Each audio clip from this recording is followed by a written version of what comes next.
السلام عليكم ورحمة الله وبركاته. ازيكم يا جماعة؟ عاملين ايه؟ يا رب تكونوا بخير.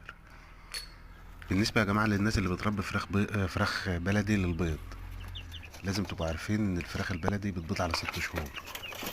على عمر 6 شهور تبدأ تبشر بالبيض. فلما بتبشر بالبيض لازم نهتم شوية بالعلف او بنغير العلف، بنغير العلفة بتاع الفراخ. بتبقى عبارة عن نص العلفة علف نامي، والنص التاني تكوينة من ردة ودش وعلف بياض وعيش مدشوش. بتبقى الفطار والغدا والعشاء كده، او بنحط وجبتين بس، فطار الصبح وعشاء بالليل بس. وان شاء الله باذن الله تديك انتاج كويس. والفيديو الجاي هنتكلم عن الفراخ اللي قطع بيض، هنتكلم عن الفراخ اللي بتقطع بيض، هنقول علاجها برضه ان شاء الله. وربنا يبارك لكل واحد في اللي عنده ان شاء الله.